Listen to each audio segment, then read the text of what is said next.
I only met him now inside, chance, so he will be training this afternoon. He did some stuff this morning. It was not planned that he's doing this session with the players. And in a moment, it looks like he can be part of training tomorrow. That would be pretty helpful, obviously.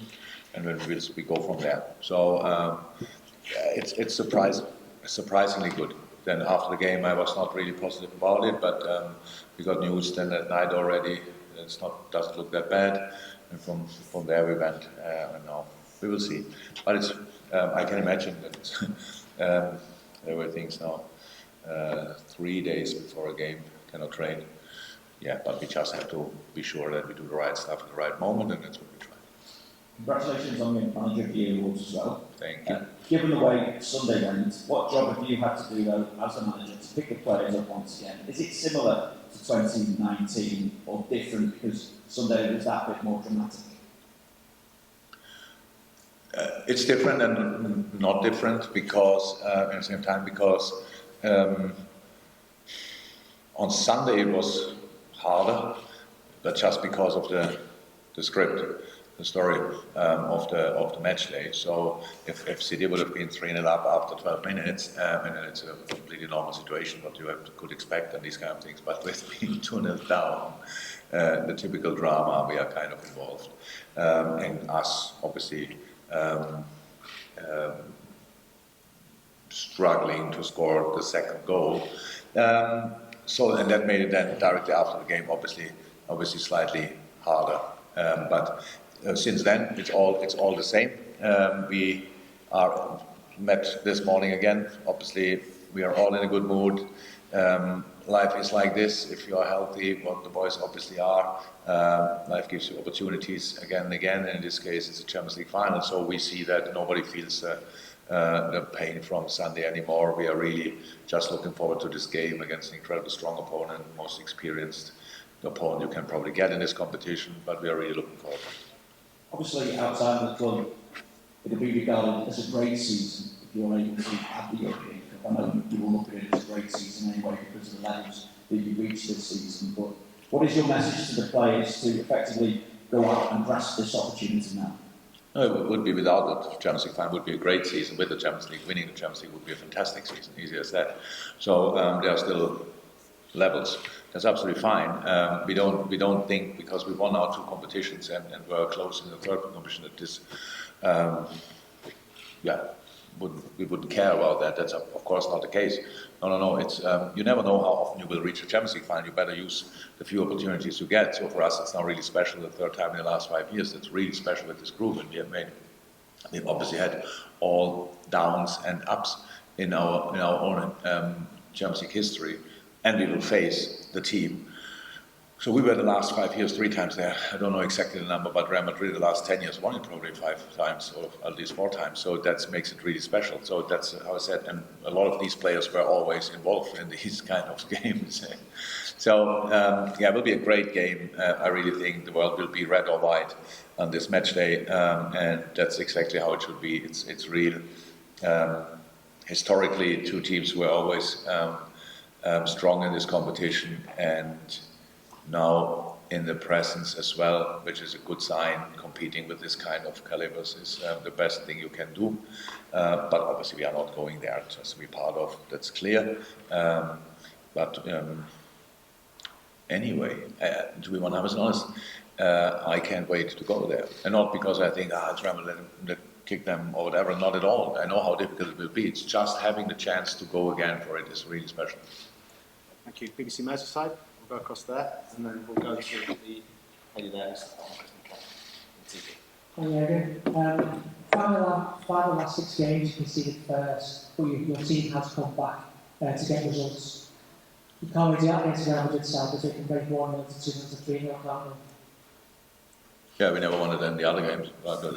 So it's really interesting. So you prepare, obviously, game or press conference completely different to what I do. I would never pick out a negative thing and start from that point. Go in a meeting and tell the boys, 5 times in the last 6 games we conceded the first goal. That's like, you want to have it again. If you want to have it again, you start talking like this. So maybe you can learn that for life. Use it for private life, not for press conferences, okay. But it's I couldn't care less. It's about the situation was incredibly tricky. You cannot compare this situation, which we had. We played in each game we played was a final for us. In each game we had to make plenty of changes. We had to find our feet a little bit in different games. Okay, we change a lot, and then first chance of the opponent is a goal, and then you have to strike back. We could have scored first in most of these games.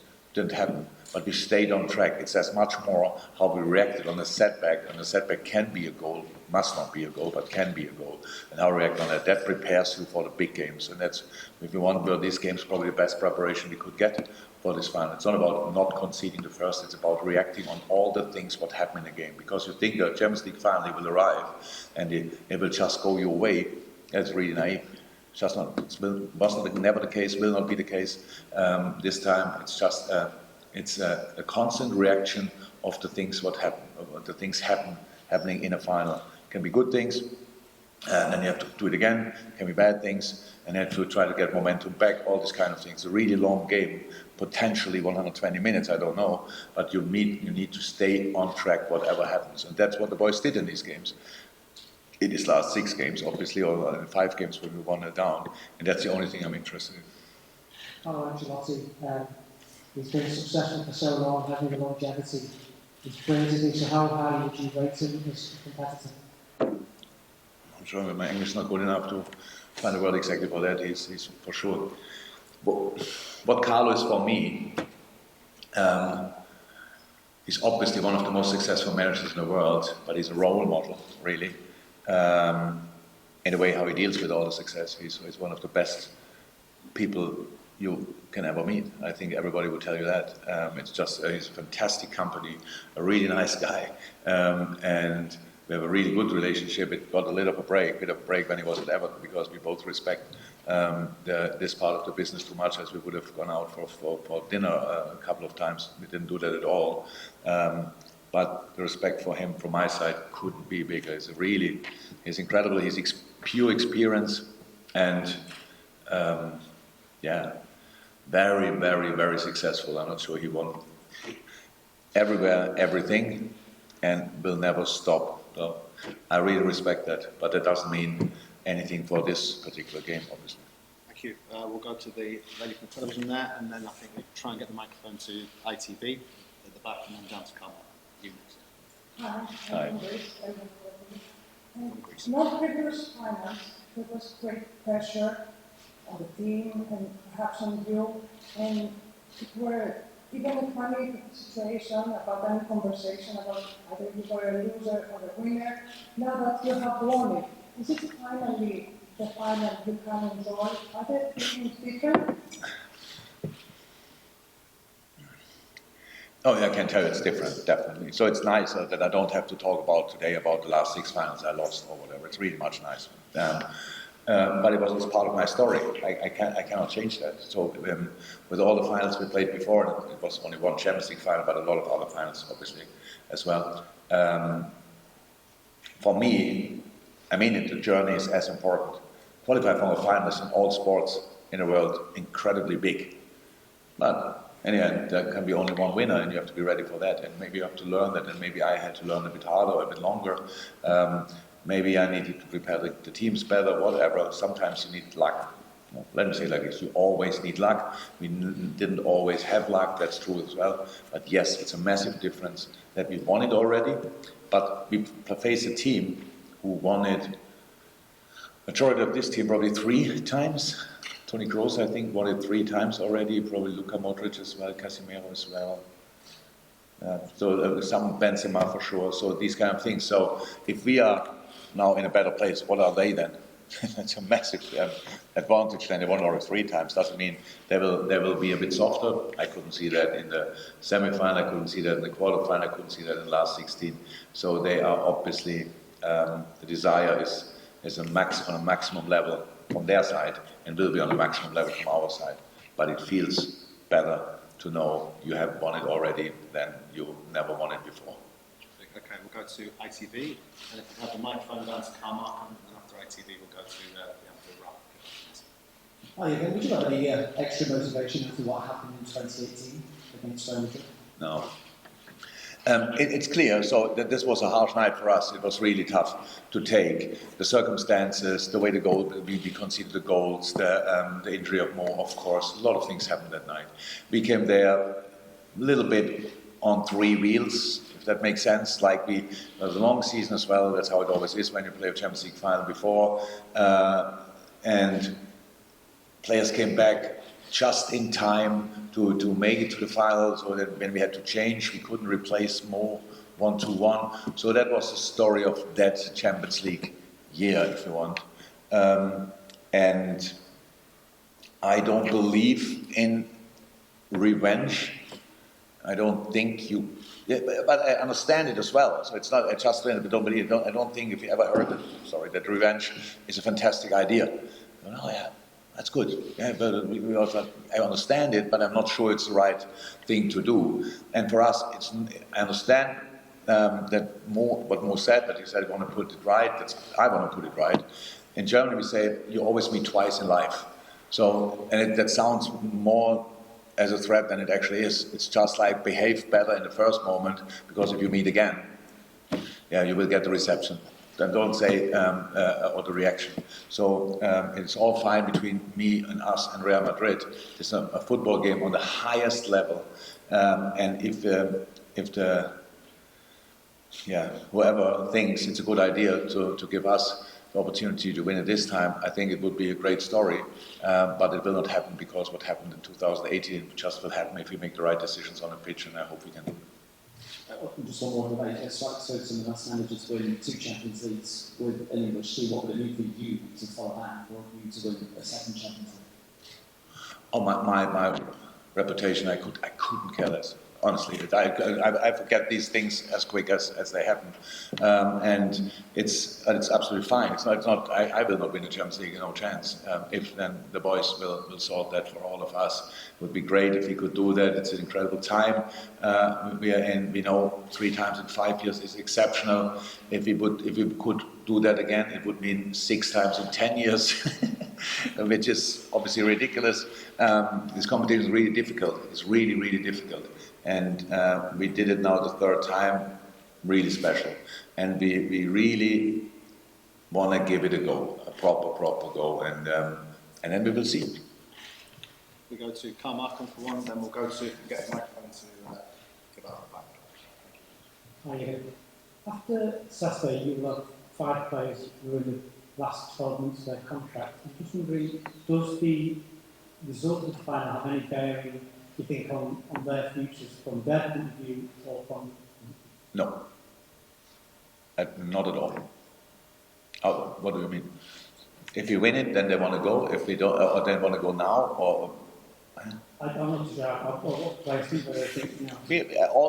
We are in talks with all the players. It's just not a moment to talk about the results of these talks. So, but it's not, none of them is sitting there and has no idea what we are planning, what we are doing, all these kind of things. No. So it's all clear. Has reaching the final affected thinking or talking about that?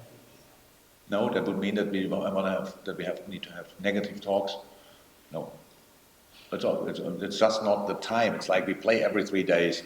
We ask the players, no. The players have this idea, we have this idea. Sometimes they match immediately, sometimes not, and then we work together. We know each other for ages. So it's all fine. This may be the last couple. We'll wrap up. We'll come to James. Get on first then. Rory and James, and I'll probably call it that. First of all, thanks for waiting until we can travel freely before getting to another final. We all appreciate that. Obviously, the one thing is that Liverpool fans we don't like them, but we know when you go out on Saturday, you'll see a sea of red. It's been 2 finals already this season, but the European ones are extra special. What a boost is it for you guys, the players, when you come out and see so much of the stadium, with red behind you? It's the best I can imagine. I had no idea how much I loved the Carabao Cup final until we played it. It was an exceptional occasion. I loved each second of it. I think it was an absolutely exceptional game. It was 120 minutes up and down, both teams, really high level. Not a lot of goals, obviously, until we started shooting the penalties, and then we saw a lot of goals, too many actually. Same with the FA Cup final. I love this kind of two colors. It's absolutely great. I think in this specific moment now, because the Champions League final, I really think the world is either white or red on that particular day, because I think there are some people, obviously they don't like us too much, and they then will support Real Madrid, and there are some people who don't like Madrid too much, and they will support us, and all the rest is anyway on our side. Let me say like this, and that's really that's really cool. It gives you a massive boost. It shows the importance of the game as much as we love. Or how much we love playing at Anfield, you see hopefully with the performances. So that's the best thing you can have. Like 90% of the supporters are on your side. In a final, it's 50%. That's the best you can get in an away game. I can't wait to see that. Cheers. Yes, Rory from the New York Times and James Pierce. Jürgen, just wondering, I don't know how much of... Where are we? Rory there. Oh, sorry. I don't know how much of Real's run to the final that you've seen, or how much you kind of watched it back in the last couple of days. Which one? Which final? This one. Their run to this, their run. And their run to this final. Now I have it. Okay, yeah. It's been quite dramatic. What does your analysis say about a team that seems to kind of just conjure stuff almost from nowhere? Like, how do you prepare for that? How do you simulate it? How do you begin to work out how you're going to react to it? I know different aspects of an analyze, obviously. So if you now would take only the last 10 minutes of all the last knockout stages they had, then would say, okay, they're pretty much unbeatable, clear, no chance. So because the comebacks they had are really special, really special. But these games were all longer than only these last 10 minutes, and obviously they had to come back in moments. That is like it is. The other team were in the lead. I think when you remember the PSG game, there were a lot of chances PSG missed, which they usually use. But Madrid kept the door open, or PSG in this moment left the door open, maybe hits it more. But one is for sure, this team is full of experience. They know exactly how to approach a game, especially a final. We felt that partially in the 2018 final, that they had a massive advantage that night to us. That was clear. Since then, we gained a lot of experience ourselves, which is very helpful. So the team is you can see in all situations that they are full of confidence. In the 1-1 situations with the ball, really, everybody's so calm on the ball, really relaxed here and there. The way they build up is very confident, technically highest level, not overly complicated, but it doesn't. That's good for them because football is not that complicated. They bring the right players in the right positions. In the end, when they get up front, different opportunities. The speed from the wingers, the flexibility and the presence from Benzema, these kind of things. So that's pretty much what they do in the game. And then if they have to, they could now 3 times really strike back in a spectacular way. But these kind of things are not guaranteed. So it's not that I have to mention it now constantly and say, by the way, if we are not 4-0 up, 10 minutes to go, then they will definitely score 5 goals. So it's not like this. It's just clear they are able to do special stuff, and that's what we knew anyway. So it's like this, and analyze like this. You have to make sure that the boys, my boys, know how good they are. If we let them do this, and this, and we have to show them what we can do, that they cannot show how good they are in this, and this situation. And their finishing skills, like not finishing in the sense of scoring goals, but finishing games off, are obviously pretty impressive. It's all clear. But we are not here by any kind of magic. It's not that we are, oh my God, how did we get in the Champions League final? We deserve this as well. And the boys played, my boys played a sensational group phase. First time, I heard now, didn't know it, but first time an English team won all 6 games in a group stage, which is absolutely exceptional in the group of death, how you probably named it as well. And then we had hard moments to come over with, again, the away games were absolutely exceptional. It's pretty special that everybody speaks, and rightly so, about our European nights at Anfield. But this year, we sorted the knockout stages away. and brought it over the line at home somehow. And that's pretty special as well. It just shows we as well have different ways to win football games. That's not only one way.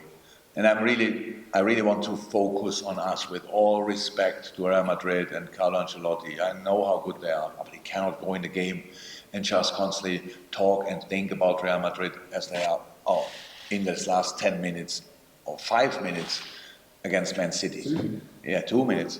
If that would be our opponent for 90 minutes, that would be really tricky. But thank God there are 88 more minutes, and we have to make sure that we get the game in the right direction over the full 95. James is going to finish on apologies. We can't get around everybody. This is a seemingly long day, media-wise. Yeah, still more to come. Yeah, microphone's coming, James. You can just hold fire.